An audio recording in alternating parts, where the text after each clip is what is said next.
Welcome to another story made by Oracle 1. Autumn Promise, Episode 2. Falling Leaves, Rising Feelings. The storm rolled through the valley that night like an untold confession, shaking windows and whispering secrets through the cracks of old wood. Evelyn lay awake in the small room above the bookstore, listening to the creaks and sighs of the place that had suddenly begun to feel alive. Her aunt's letter lay open on the bedside table, the ink glistening faintly in the lamplight. She had read it a dozen times, hoping the words would rearrange themselves into something that made sense. But they never did. Seek the one who remembers. Daniel's words from earlier echoed in her head. You came back to remember what you were made to forget. What did that even mean? The thunder rumbled again, and Evelyn pulled the blanket tighter around herself. Below her, the bookstore groaned as if shifting in its sleep. She tried to tell herself it was just the wind, but deep down, she knew something about this place was stirring, something her aunt had kept hidden for far too long. By morning, the storm had passed, leaving the world washed clean. Sunlight poured through the window panes, setting the dust motes dancing like tiny golden leaves. Evelyn came downstairs to find Daniel already there, hammering away at a loose shelf.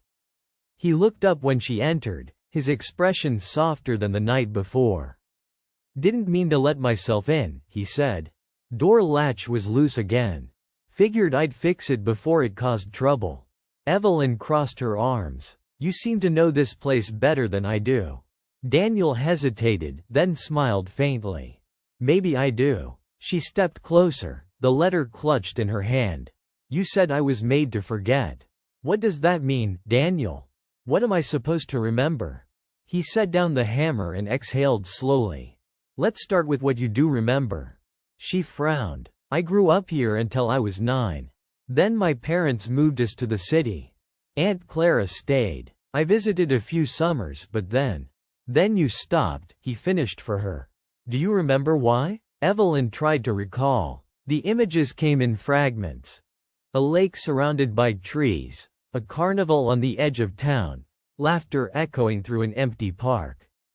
And then, darkness. A blank space where a memory should have been. No, she whispered. I don't. Daniel's jaw tightened. That's what your aunt was trying to protect you from. She shook her head. Protect me from what? He didn't answer right away. Instead, he walked over to the counter and pulled out a stack of old envelopes bound by string. These were hidden behind one of the shelves, he said. Your aunt wrote them, but she never sent them. Evelyn untied the bundle with trembling fingers. The top letter was dated 15 years ago, around the time she'd left. Her aunt's familiar handwriting filled the page. My dearest Evie, the carpenter is still here. He watches over the shop like he promised, though I see the sorrow in his eyes every autumn. He says he remembers, even if you cannot. I pray one day you'll come back before the truth fades completely. Evelyn looked up, heart racing. The carpenter? She meant you. Daniel didn't deny it. Yes. She felt her pulse quicken. How could you have known me as a child, Daniel? You don't even look that much older than me. He smiled sadly. I was 19 when you left. I worked here during summers, your aunt's apprentice. You used to sit on that window ledge over there and read fairy tales while I built shelves. You told me stories about the trees whispering secrets. You said they talked to you sometimes. She stared at him, trying to force the memory to surface. There was something faint. A flicker of laughter, a flash of golden leaves. And a boy's voice. You always said you'd come back, Daniel continued quietly. But then one day, you just stopped showing up. Your aunt told everyone you'd gone to live with relatives in the city. I didn't see you again until now. Evelyn pressed a hand to her temple. I don't remember any of that. Why can't I remember? Daniel hesitated. Maybe it's better if you see for yourself. He led her to the back of the store, where the wall was lined with empty shelves. Behind them, a small wooden panel was set into the wall, nearly invisible. He pried it open to reveal a narrow passage filled with dust and cobwebs. "What is this?" Evelyn asked, voice barely above a whisper. "Your aunt called it the memory room," Daniel said. "She said it was where stories went when people forgot them." Evelyn stepped inside cautiously. The air was colder here, the light dimmer. The walls were covered with faded photographs and yellowed notes pinned under glass. In the center stood an old writing desk with an oil lamp and a half-finished journal. On the first page, written in her aunt's hand, were the words, "If she comes back, show her this." Evelyn turned the page and began to read aloud. There was an accident at the lake. The girl fell through the ice before winter came. The boy pulled her out, but the shock stole her breath and her memory. The mind can forget to protect the heart. But some hearts never stop remembering. She froze, staring at the words. The lake, I remember falling. The cold. Daniel's voice broke the silence. You nearly drowned that day. I pulled you out. You were unconscious for hours. When you woke up, you didn't know who I was. Your aunt told your parents it would be better not to remind you. They thought it would keep you safe. Evelyn's breath hitched. Safe from what? Daniel looked at her for a long time, something unreadable flickering in his eyes. From what you saw before you fell. She turned to him, confusion twisting in her chest. What did I see? He stepped closer, voice low. You were by the lake with your mother. She told you something. Something about your family. And then, he trailed off, shaking his head. You said you saw someone in the water. Someone calling your name. Evelyn's hands trembled. That's not possible. Daniel met her gaze. You told me you saw your father. But he had already died the year before. Silence fell heavy between them. The air seemed to thicken, filled with the hum of something old and restless.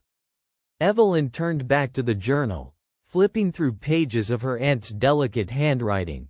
Entries about the shop, the town, and whispers of the promise of autumn. Near the end, one line caught her eye. If she remembers, tell her the truth about the promise she made. She looked up sharply. What promise? Daniel swallowed hard. Before you fell through the ice, you made a promise to me. You said if we ever got separated, we'd find each other again in the autumn. Every year, I waited. Her eyes filled with tears. You waited 15 years? I told you some hearts never stop remembering. The words lingered in the air like the last note of a song. Evelyn stepped closer, drawn to the quiet ache in his voice. For a moment, it felt like the distance between them was made only of breath and memory. But before she could speak, a sudden gust of wind rushed through the passage, scattering the papers and extinguishing the lamp. The door behind them slammed shut. Evelyn gasped. What was that? Daniel turned toward the sound, his body tense. We're not alone. From somewhere behind the wall came the faint creak of footsteps, slow, deliberate, and impossibly heavy for such a narrow space. Then a whisper, faint but unmistakable. Evie. Her blood ran cold. That voice, it was soft, broken, and familiar in a way that made her heart stop. Daniel grabbed her hand. Stay close. The whisper came again, nearer this time. Do you remember me? The air grew colder, and for a brief second, she saw it. The reflection of a face in the dusty glass pane. A man's face. Pale. Smiling. She screamed, stumbling back into Daniel's arms. The reflection vanished. Daniel held her tight. It's all right. You're safe. But Evelyn's voice trembled. No, Daniel. That was him. That was my father. Daniel's grip tightened. That can't be. He's gone. She looked up at him, her eyes wide and terrified. Then why did he call my name? The silence that followed was unbearable. Daniel turned toward the sealed wall, jaw set. Because something doesn't want you to remember the rest. Evelyn's heart pounded as she stared at the place where the reflection had been. The whisper echoed one last time, fading like wind through dry leaves. The promise, you must keep it. The lamp flickered back to life, casting trembling light across the room. Evelyn's knees weakened, and she clutched Daniel's arm. What does it mean? What promise? Daniel's face was pale as he looked at the journal on the desk. The last page had turned itself, revealing a line written in hurried ink. If she remembers the kiss, the curse will end. Evelyn felt the words hit her like thunder. The kiss? She whispered. Daniel didn't answer. His eyes were wide, distant, as if he too had just remembered something he wasn't supposed to. Outside, the wind began to howl again, and the golden leaves of Ashmere Hollow started to fall. For more stories, like and subscribe.